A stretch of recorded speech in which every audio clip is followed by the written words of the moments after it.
Hello and welcome. This is the Public Affairs Forum of the First Unitarian Universalist Church of Austin, Texas. My name is Luther Elmore. These Public Affairs Forums are held on the second and third Sundays of most months, most of the second and third Sundays most times, here at the church, 4700 Grover Avenue. Please join us so that you can see the presentations and ask our speakers any questions that you have of them. Information about the forums you can find on our website, austinuu.org. We hold these forums, been holding them since 1954 when the church was first incorporated, to nourish the mind and spirit and to compel us to social action and justice in our community. We're very happy today to welcome Mr. Jeff Trevelyan. Mr. Trevelyan is originally from Mississippi. He has his undergraduate degree from Jackson State University in Jackson. He then came to Austin. He holds a Master's of Public Administration from the University of Texas LBJ School of Public Affairs. He served in many positions and worked for various governmental agencies. He worked for years with the State Controller's Office. He then went to work for the City of Austin, where he was Vice President of the American Federation of State, County, and Municipal Employees, the Union for City Workers. He has served on the advisory board of public television station KLRU, has been the president of the Austin chapter of NAACP, and has recently been elected to serve as the Travis County Commissioner for Precinct 1 here in Travis County. We're delighted to have with us today Mr. Jeff Trevelyan. Jeff. Well, good morning. It is really good to be among friends, and I always like to tell folks that I started my career as an announcements clerk at a church in Jackson, Mississippi. So as I look around, this kind of reminds me of home a little bit. So I appreciate the opportunity to come and address you this morning. It's good to be among folks who are trying to make this place a more perfect union, who are doing the things that are necessary to build community, who recognize that we all need each other. Because if we're going to build a place that is an effective place for us all to live, we have to consider the challenges that we have all experienced and how we work together to problem solve. So one question I was asked when I came in this morning was, what does the county do? So I brought this fancy little poster that you all can find at www.traviscountytx.gov planning/budget. And it'll tell you that it is not the county organization that taxes you the most. It will show you that AISD taxes you the most, followed by the City of Austin, and then the county comes in as a very reluctant third. So, and it also talks about what we invest in, whether it's the justice system or corrections and rehabilitation, public safety, lays out the percentage of our investments in the budget, and then it tells you who your commissioners are. So it is always a very good item. You can pull it up online, or if you stop by my office, I'll give you a hard copy. So I always carry this with me, so when someone says, "What the devil do you guys do?" I can point you to something, all right? Well, I think there are a few things that we should probably talk about this morning. We should probably talk about some of the challenges that are confronting us. When I think of challenges, I think of the challenges that are confronting Precinct 1, because it is one of those areas that historically has not been real well taken care of. And if you know what I mean by real, when I say real, taken care of real well, it is one of those areas that was considered the more rural part of the community. And when you look at us, we're about 300 square miles, almost 300 square miles. We range from 7th Street which is Houston-Tillotson, right at 35, all the way up to Gaddis School Road, which is Round Rock, and you take those two endpoints and extend them to Highway 95, and you've got Precinct 1. Now, thank you for pointing out. Now, you said I was recently elected, but that's been 4 years ago. So I will be on the ballot. So the presidential election year is the election year that Precinct 1 is at the ballot. So I have tried to make sure that we talk issues, that we work in community, and that we build community, that we work across community, that Precinct 1 is a priority, but not just Precinct 1. It's how we all work together. I've tried to address problems from a historical perspective. And what I mean by that is probably best demonstrated by the discussion that Travis County is having right now with the city of Austin about where it should invest. Okay, I try, when I say historical perspective, I mean this. I grew up in the Deep South. I grew up in a Southern Confederate capital, Jackson, Mississippi. It sees itself that way. It understands that it has issues that we've got to work through, and that we should work together to address those issues. Mississippi certainly has challenges, but those areas that had real and violent problems also got real and lasting solutions. Now, when I moved to Austin 35 years ago, it didn't see itself as an old Southern capital. It didn't see itself in the context of Southern culture. So it defines itself in the context of Southwestern culture. But when you think about how city governments, county governments, school districts invest, I think of public dollars as investment dollars. Where are we placing resources, and what are those resources supposed to do?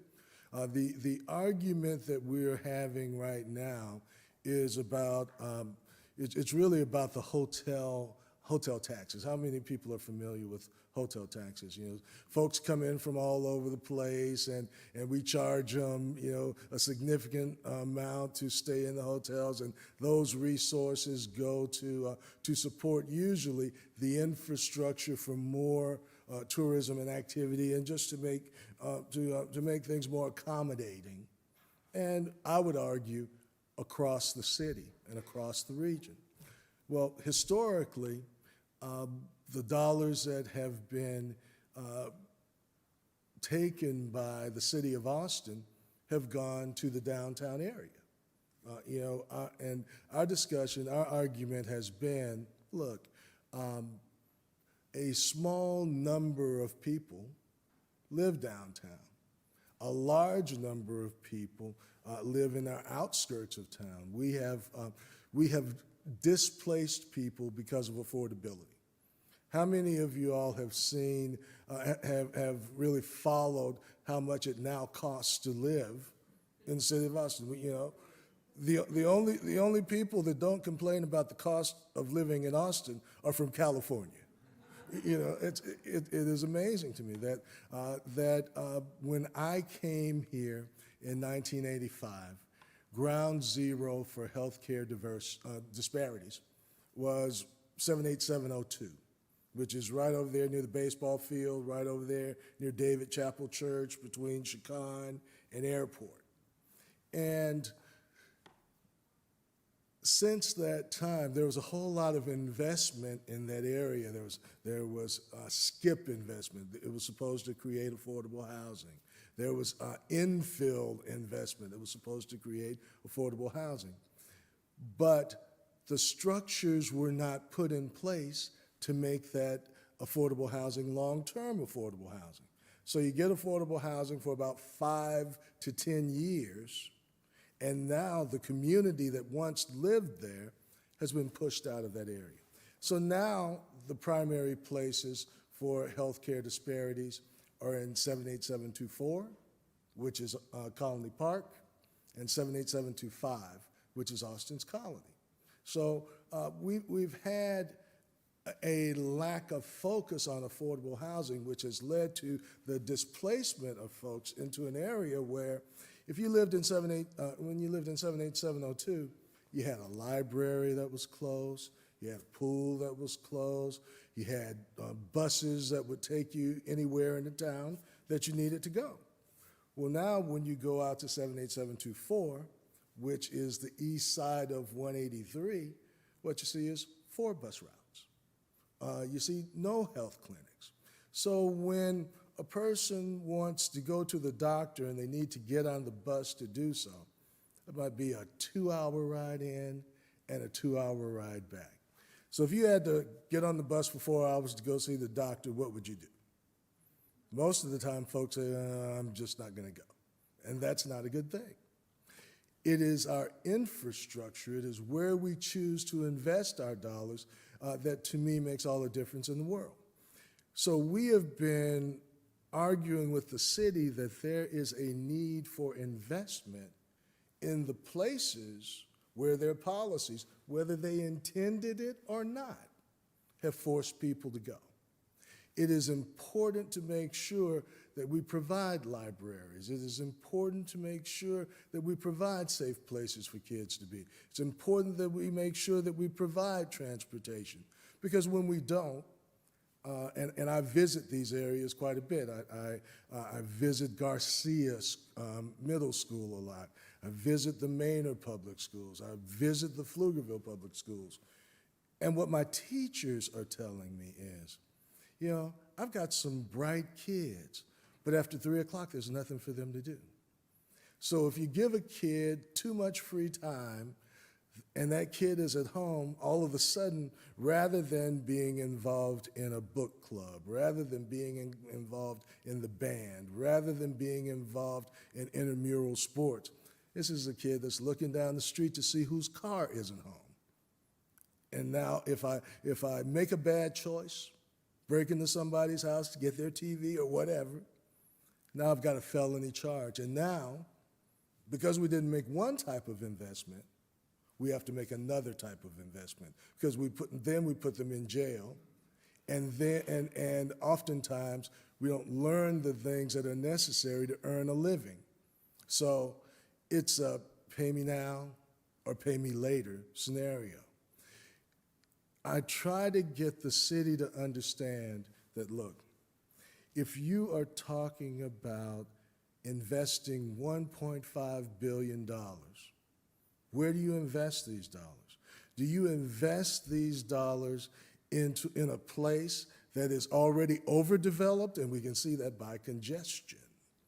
Or do you invest these dollars in a place that will serve 4 school districts around you, that will give kids an opportunity to do constructive things after school, will give this community an opportunity to grow and build?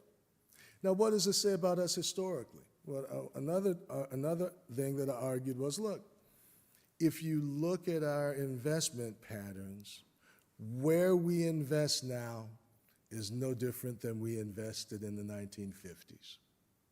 We invested all of our money in the wealthy part of town. You know, now, don't have any problem with the entire community being built out, but we should evaluate where we put our resources regularly. We should be investing our dollars where they will solve problems. You know, it is important to recognize that, first, we are not asking for all of the resources. We are asking for the 2% of the hotel tax that the county is supposed to have access to. We have been working with the city for a number of years. My 3 years on Commissioner's Court, and at least a decade before that. And the city has always said, we want to partner with you. We want to work with you. We see that area as an important area that is going to grow because we can't grow anyplace else. Problem is, over the last decade, they've spent precious little dollars in those areas. Do you know the sewer system doesn't go all the way out through that part of Precinct 1? The sewer system. Where in a place that is as conscious as we are, would we not build a sewer system that reaches out to at least to our ETJ? Did you know, because we only have 4 buses that go in that direction, we should be focusing on the Expo Center as a park and ride, that you already have concrete there.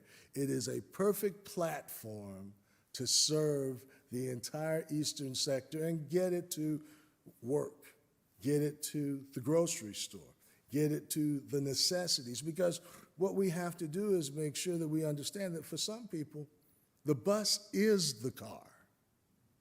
And unfortunately, we've got to make sure that our public dollars and our public systems address the needs of those families that are most impacted by the policies and procedures that they had no input on before the 60s. You know, it was 1946, Smith versus Allwright, that ended the all-white primary in Texas and across the country. It was a Texas case. However, we all know that that didn't stop in 1946. You know, if you look at some of the old Mississippi literacy tests, the old Alabama literacy tests, you were asked questions like, how many bubbles are in a bar of soap? How many matches are in a matchbox? You know, actual, not civics tests, tests that were designed to make sure that people could not participate. It is important that we recognize that we've had a Constitution that has been important, that has been well written, and we have customs that have not followed them. We have to recognize that we all have to work together. We have to recognize that some of the things that were experienced in the 60s are still being experienced now. The thing that troubles me more than anything else is, you know, if Austin were a book, I'd go back to A Tale of Two Cities. You know, it's the best of times, but it's the worst of times. A beautiful city, wonderful people, but one of the most economically segregated cities in the nation, not just the region, in the nation. Now, why is that important? Because there are, you know, if you look at one sector alone, you might say, well, you know, there's not a whole lot that's bad that's still going on. It's not violent like it used to be, you know. But when you look at the educational system, we realize that the schools that were east of I-35 have been seriously ignored for more than 25 years. And what do I mean by seriously ignored? You know, we, in many instances, let's talk about LBJ for a second, LBJ High School. LBJ High School was built as a desegregation remedy. It said, look, if we build this exceptionally good school and put it in the heart of the minority community, then we will be providing, we will be taking those kids and giving them the tools that they need to be educated and become successful. Only problem is, most of the neighborhood kids went to school downstairs, not in the Science Academy, but in the regular school. And even though the grants that brought them dollars were written for the kids, for the demographics downstairs, those dollars and those resources were put upstairs with the kids who were bussed in, and the principal of that campus did not even manage the Science Academy. It was managed by central office. That is not an effective desegregation remedy. Now, I say this as a teacher's kid. My father was his first job in 1959. He was an assistant principal. He taught social studies because he loved social studies. He was a 4-H director because he was an Ag Eco major, and he was a baseball coach. made $2,104 at T.E. McLaurin in Rankin County. But what he had was a social compact with his community. He knew that the kids that went to that school had to work for their parents. They had to work when there was time to plant, had to work when it was time to harvest. But he said, look, if you get them to school as much as you can, if you give me the opportunity to discipline them and train them, then I'll get them a trade, I'll get them into the Army, I'll get them into college. But we'll make sure that we put them on a track that will make them successful. Believed in the children there and challenged them to be the best that they could be. When he wanted to help kids do better, what they did was they lengthened their school day. He knew that a lot of kids didn't come to school having had breakfast, and they didn't have all those special breakfast, lunch, and dinner programs back then. But their homemaking department, my mom was a homemaking teacher, they taught their students how to cook, and they used that mechanism to feed them breakfast. They kept them there from 3 o'clock to 7 o'clock. They kept them in shop class. They kept them, ultimately, if they were interested in playing sports, they gave them a safe place to be until their parents got home from work. So if we are really trying to build a system that addresses the needs of students in this community that will help kids learn and stay out of trouble, we need to be focusing on the hours between 3 o'clock and 7 o'clock. And we need to make sure that folks are doing their homework every day, folks are getting a third meal, folks are being trained for the jobs that exist in these areas. It is not, a magnet program is a good thing, but a more important thing is that all of our kids have access to the resources that our tax dollars have already paid for between the hours of 3 o'clock and 7 o'clock. It's important to keep kids engaged. It's important to teach kids the things that they need to be successful in this market, but it's more important to make sure that they don't have idle, unsupervised time. Idle, unsupervised time. Those of us that are successful, that are defined as successful, oftentimes are so because some mentor, some teacher, some relative took us under their wings and taught us things that we didn't know and guided us in directions that we hadn't thought about yet. I found my way to public affairs. I was in the University Honors Program, the W.E.B. Du Bois program at Jackson State.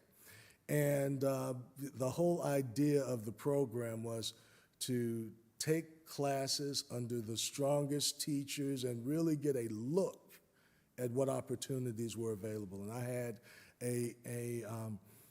the director or the dean of political science, my freshman year, decided he was running for Congress. And while he didn't win that year, Mike Espy won 2 years later. But he involved us in thinking about, talking about, going into community, understanding what people in that area really needed so that we could push them in the right directions to getting those resources. And through that process, I'll never forget, I was in Vicksburg, Mississippi, and we were talking to an elderly lady, and I was trying to encourage her to vote. We had a person who was from Jackson State who was running for mayor of Vicksburg. We had our dean who was running for Congress, and Jesse Jackson was running for president. And I said, lady, there's so much going on. This is an exciting time. We really need you to get out there and vote. I mean, we got our cards. We can register you. We'll put you on the list. We'll make sure you get an opportunity. So she let me go on for about 15 minutes. And then she looked at me and she said, baby, all that stuff you said sounds so good. But you know, when you leave here, I have to live here with these folks. She was afraid that because she was in public housing, the best housing she had ever had, that if she voted, they would know how she voted and put her out of that housing. And it was more important to her to keep that house than she thought it was to vote. And my generation worked to make sure that she knew that she could vote without fear. She had to understand that she could vote and appreciate and be a part of change in America. Now, why is that so important? I grew up around a bunch of teachers, and they made sure that I read things and I was involved in things. I was born in 1962, and I had been talking to my professor about why was it that African Americans used to be Republican and African Americans seem to be mostly Democrats now. So we talked about it, we read about it, and it kind of came down to a couple of things. In 1962 in Mississippi, James Meredith was the first African American that was admitted to the University of Mississippi. It was not an easy thing. Kennedy had to nationalize the Guard to get him there, had to send troops to get him there. And then in Alabama, something similar happened with George Wallace. He stood in the door, and once again, the troops had to be federalized to guarantee the safety of the students that were going there. And then there were the 3 civil rights workers that were killed in Philadelphia, Mississippi. And the FBI was actually sent down to investigate what was going on.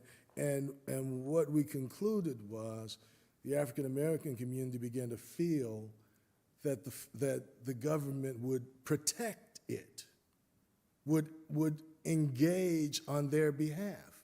There had always been a fear in the African American community that not only would the government not protect you, the government might harm you. What do I mean by that? In 1959, when my parents got their first teaching jobs, their contracts specifically prohibited them from joining the NAACP. Specifically prohibited them because it was called a terrorist organization. These things are within our lifetime. It is important to recognize, why did the African American community become Republicans in the first place? Because Lincoln sent the troops to protect them. Now, could you imagine having lived in Reconstruction with troops for 12 years and then have them taken away in hostile territory? What does it mean to a community when it doesn't believe that its representatives will protect them? So what we're experiencing a little bit now is a fear that maybe our government leaders won't protect the most vulnerable in this community. How does it make an elderly person feel when the president has been chipping away at Obamacare? I mean, the Affordable Care Act. Now, it might not be perfect, but it certainly provided some things that weren't provided before. What does it feel like when we go to the legislature and understand that last session, it would have been easier to pass the Articles of Secession from February 2nd, 1861, than it would to extend Medicaid to poor children? We live in difficult times. But I'm here to tell you that the challenges that we have are not insurmountable. The challenges that we have conquered before. But it takes consistent, sustainable work on our part to make sure that we are able to keep the things that we have grown accustomed to. It is important that we work as coalitions. It is important that we continue to ask for those things that we know our most vulnerable populations need. It is important that we make sure that we are investing in places that will ultimately bear fruit for our communities. We have had a good year this year. We have seen, for example, when you look at northeastern Travis County, I serve on the Cap Metro Board.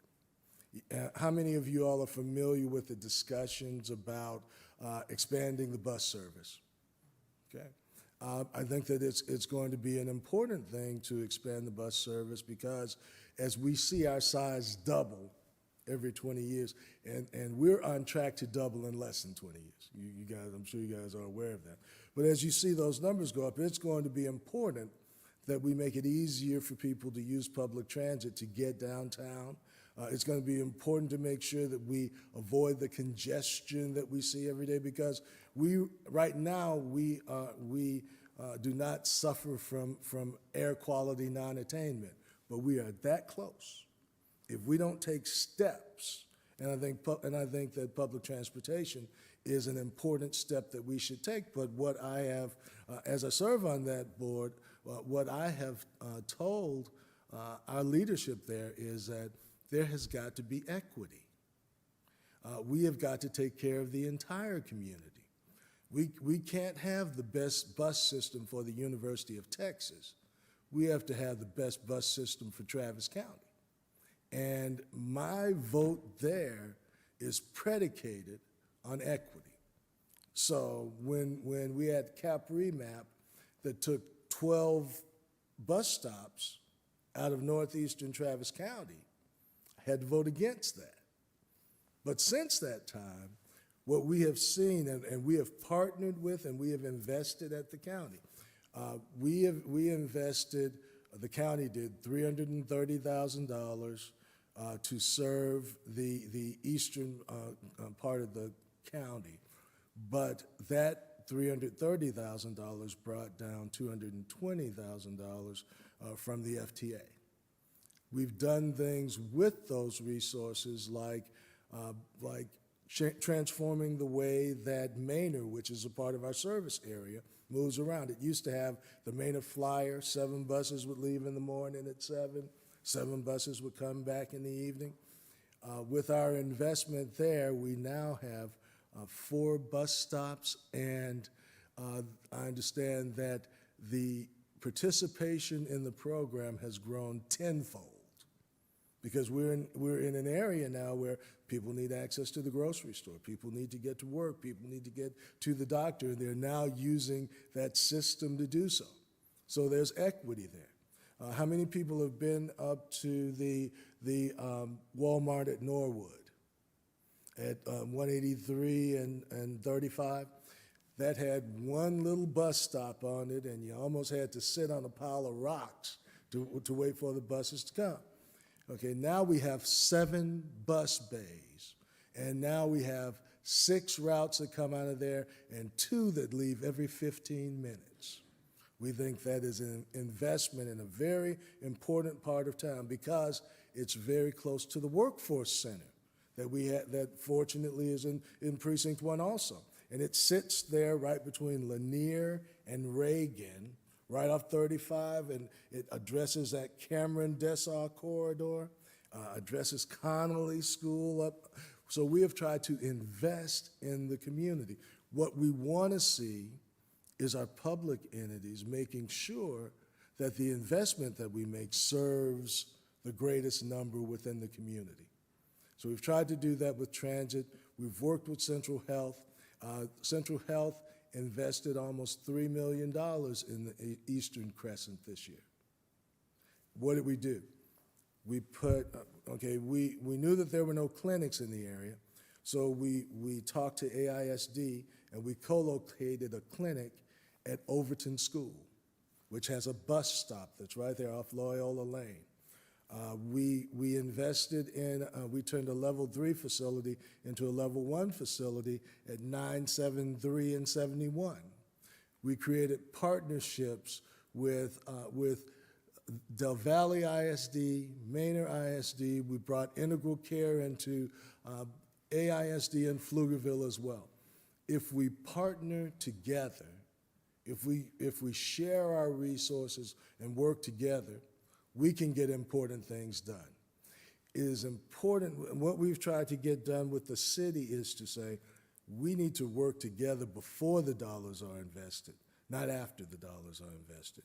We need to make sure that we're not spending $1.5 million downtown when we don't have sewer service in our part of the city, when we don't have buses there, and when we don't have a clinic there or a library. It's important that we look at the entire county, particularly the places where we've pushed people through our policies. So now I'm Baptist now, I can talk for a long time. So I would rather I'd rather ask questions if this is the appropriate thing. I want to make sure I stayed on task. Hugh Nations. I gave up driving 2 years ago, and it's been a real pain in the tuchus for me, especially since I live in Pflugerville where we do not have public transportation. Do we have any prospect of it anytime soon? Okay. I live in that area as well, have since 1996. And we are working to build a transit plan as we speak. So there is a chance that we will get some service, not full service, because Pflugerville extracted itself from the system and has dedicated its penny that would be required to something else for the next 4 to 5 years. So if they build a transit plan, we will have to find a funding mechanism, and I think we can, and I think there's a will to do so. I have actually seen the transit plan, and we're working in that direction. We have been trying to address some of Pflugerville's needs through our CARTS program. I think that one possible way to extend our transit service might be through making sure that we address healthcare needs, because healthcare needs have resources that follow them. So the short answer is there is a dedicated plan. It will provide partial service. We will not have full service until we get to the point where Pflugerville can rejoin the Cap Metro area. But I think through CARTS and through other medically related services, we can begin to build out there. Commissioner Tremillion, you're talking a lot about transportation in the short term and long term. Do you see any solutions beyond a bus system, a rail or anything like that being expanded into the county to try to attract a larger ridership? Now you're going to make Gerald Dowdery come running down here with his hair on fire. We think that there are a number of rail options. We think that there's been a good deal of discussion about the Blue Line going out to the airport. We think that there is a significant desire for that. We think also that the Green Line is something that will be, that we will see the development of enough density to provide the opportunity for that line to be built. We also think that will create equity to do so. There's going to be a mixture. There will be no one thing. Where you have rail existing, I think those provide the best opportunities immediately.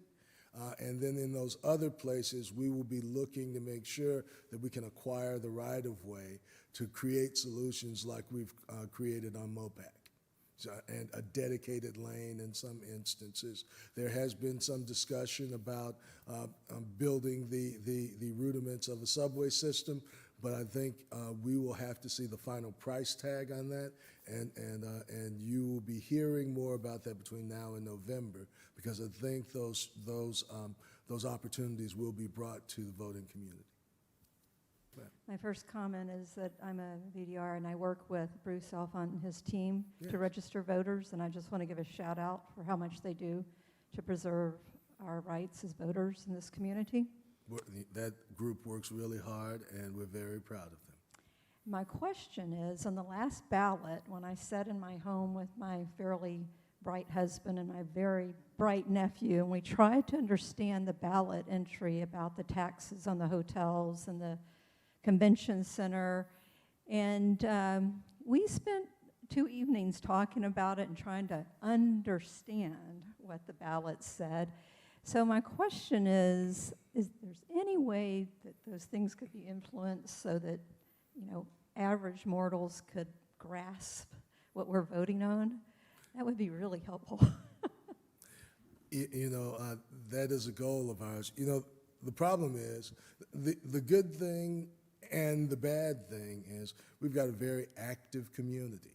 And when you put a program together of any sort, you'll have folks that are normally allies fighting each other to try to make sure that either their language is there or you're so confused that you don't know exactly what they're trying to do.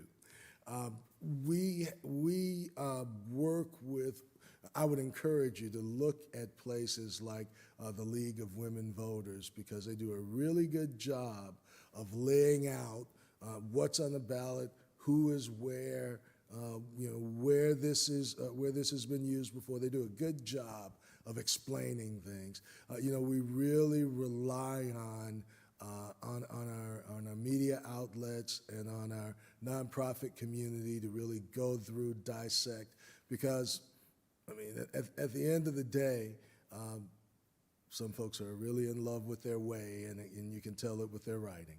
So, but I think that's going to be something, we make sure that everything is legally correct. We rely on the community to make sure that there needs to be a community education process for everything that we do so that people know what's at stake. Steve Spear, I live in your area, and commend you for all the positive things. You've been a real breath of fresh air and done a lot of things we've been trying to get done for years out there with little success. But one thing I wanted to ask, just this past week, the Statesman says that the proposed light rail plan that they're kicking around to go from Tech Ridge out to Slaughter Lane and all the way to the airport could possibly be financed with a new taxing authority. That would make 6 that we are now hitting us on property taxes. And as you well know, and everyone in here I'm sure knows, we're just dying under property taxes now. And it sounded in the article like Adler was going to immediately start pushing this. And I'll say for myself, if they do, I'll be voting against light rail if that's how they're going to fund it. I just think it's a terrible idea. Well, we have done a couple of things as we've worked not only with Cap Metro, but with the Regional Planning Authority, CAMPO, and that is to actually, it seemed to me that a lot of our public entities, if we wanted to educate people, we would say, come to our offices during the normal business day, and if you can get off your work, come to our office, find a place to park at Cap Metro, good luck with that. Then we'll talk to you about this. What we've tried to do is make sure that each of those entities comes out to neighborhood associations, comes out to churches, comes out to places where people are already, and to talk about what is needed, what is wanted, and how we ultimately pay for it.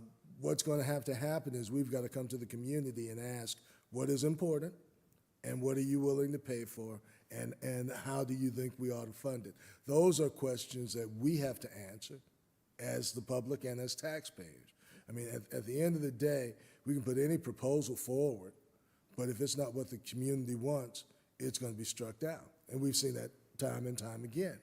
And my belief and my method is always put it in front of people and let them identify what they want, and you carry what they want, not what you want. You've spoken a couple of times there about the rising cost of living in the city of Austin, and I think it just came out last week that the median home price last year in the city of Austin was $325,000. Are you also finding that economic impact in Precinct 1 and in the unincorporated areas of Travis County, on the east side of the county? We don't hear much about the county issue with that, but we hear a lot about the city. So what is happening in Precinct 1 with that rising home value? Well, I think home values have been going up over the last at least 5 or 6 years at the 10 to 12% clip. Whatever your value was last year, next year you can expect it probably to be about 12% higher. When you look at the county, it's especially in unincorporated areas, it is less expensive to live. It is less expensive to get housing. But when you move out of the library system, when you move out of the public transit system, when you lose a lot of the amenities that are necessary for families to grow and be sustained, it is difficult. So, I was looking at numbers the other day, and what it used to cost in 1985, the year I moved here, what you bought for $500, it takes $1,179 today. So it is incredible the way that the cost of living has gone up, and I think that the numbers we'll probably find that the numbers are north of 325. I would argue that they are probably comfortably over 350. When you look in places, my mother-in-law lives in University Hills, and she's had 2 or 3 houses on both sides of her that have been sold, none under $450,000. So the cost of living is much higher. The problem that we have in Precinct 1 is once you get to the other side of 183, it's a food desert, it's a transit desert. We need to make sure that, and what we've tried to do is assess what is there, where it is, how you get to it, what is not, and who we need to work with to make sure that we get the things that we need. I'm Ken Cohen. Good to see you. I live 2 blocks into the county. Along Elm Creek, we don't have any signs that say that this is Elm Creek. It's been a floodwater issue since Imperial area was brought in. Can we do something just to get the signs? So what I'll do is, before I leave, let me get your information, and we will talk to Transportation and Natural Resources and figure out how we can address that area. Thank you. I just wanted to let everybody know that Capital Metro is going to come talk about their new proposed expansion on February 9th here. So if anybody's interested in that, please come. Thank you. We have asked that they come out to community, that they make it easy for the community to talk to it, that we go to meetings that are already occurring, and we ask to put ourselves on the agenda, that you don't have to make a special trip to hear about and talk about what is going on with transit in your area. So those of you that want to have Cap Metro come and talk to you in your neighborhood, please let me know, and I will give it directly to our outreach team so that we can facilitate that meeting. Once again, the relationship of the county and the city. We hear a lot about the police department and the racial disparities there with the city of Austin, and various problems, especially with minority youth among the police. We don't hear much about the county sheriff's office, as far as I know, about those kinds of issues. But is the sheriff's department within the county also experiencing those kinds of issues with minority populations? We've had several exceptionally good sheriffs, over the last 25 years, 25, 30 years. They pay attention to diversity training. They pay attention to diversity within the ranks. Any organization that has humans operating in it will have challenges. But what we try to do is make sure that when we have a challenge, that it is investigated and addressed. And what we find is that, a lot of the officers that are in the organization take it upon themselves to mentor people who are there and make sure that folks understand what the expectations are. I think that at the end of the day, we have good outreach into communities. I believe that we need to support and fund programs that introduce officers to kids when they're 5-year-olds, not 15-year-olds acting like 15-year-olds act. It's important that we develop relationships so that there's no fear of the officers of those youth, no fear of the youth of those officers. That's still a work in progress, and we continue to work not only with our county police force, but also we reach out to the city as well to talk about specific things that we can do to help officers better understand and better interact within the communities that they would serve. We in this community are primarily a middle class and upper middle class group of white people.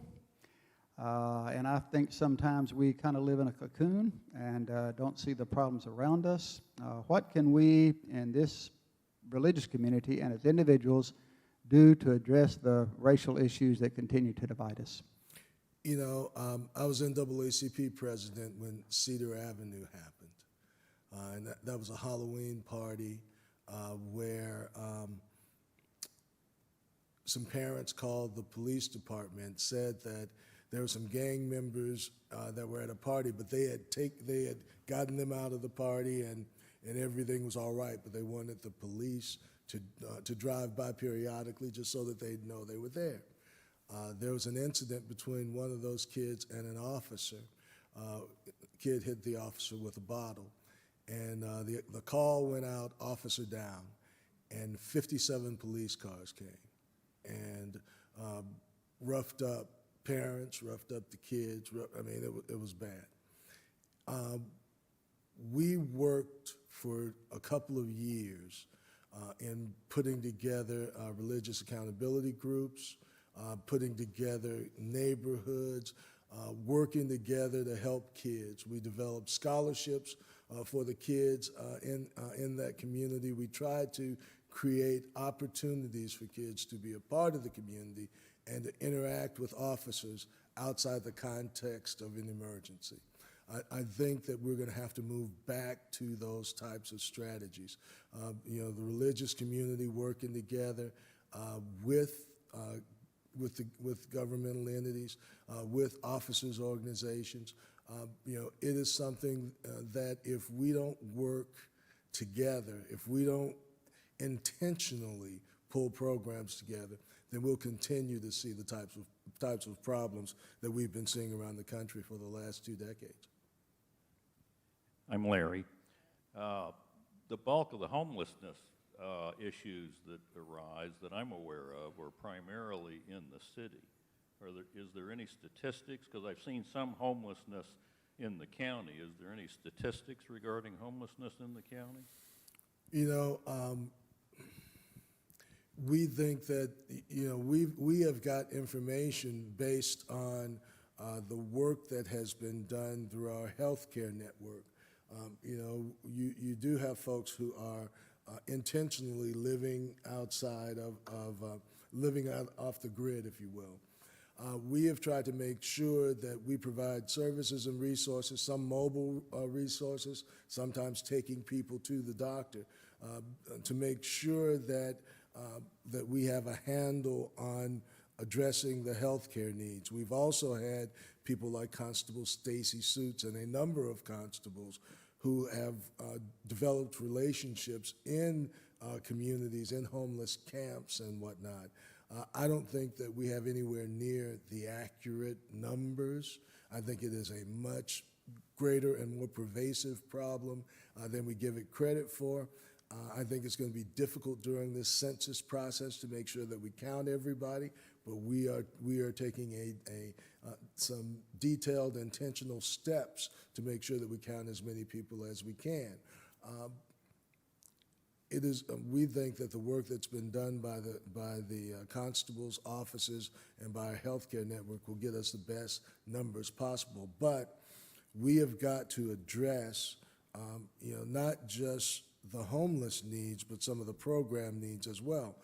Address the needs of folks who have addiction problems, of folks who are bipolar, of folks who have different types of problems and take a clinical approach to it.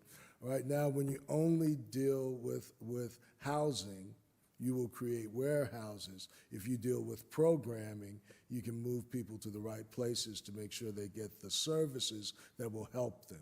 So we're trying to make sure that we're providing as many resources as we can to do the diagnostic work so that we can get people truly to get their issues addressed. We have just a few minutes left. Time for one more question. Thank you. My name is Pat Beulah. Is there a way going forward that the county can work with the city together? What are your ideas on the best ways to keep our climate from getting worse in this area? Because there's so much, we may not make the attainment issue. What kinds of things can we do? Is it mainly just based on transportation, or what other things can we do? Well, transportation is a huge source of our pollution, but there are other things. I don't want to paint the picture that the county does not work with the city at all. We actually worked, we worked well together on a landfill problem right at 290 and Springdale Road. We worked together to make sure that the landfill will not be expanded. For example, we had to look at the types of tracks that were in the area and which group had the greatest authority to deal with the types of problems that are being created. We started there. Hopefully we will continue to work until we clean that area up, because there are a number of springs that exist under the landfill. So we do work together on a number of things, and what we're trying to do, though, is make sure that we set priority on the things that mean opportunities for neighborhoods. It's important for us to make sure that the infrastructure is adequate over in the northeastern area. It's important to make sure that there are transit options and healthcare options. So we work well together where our priorities align. We have been trying to meet more and trying to clearly identify through our budget process what's important for us to do this year. So that will continue to happen, and we have been working together on a number of fronts to do that. Commissioner Trevelyan, thank you very much for your time to be with us today. Thank you. Even more importantly, thank you for your perspective and your dedication and the great work you're doing for all the citizens of Travis County. Thank you, sir.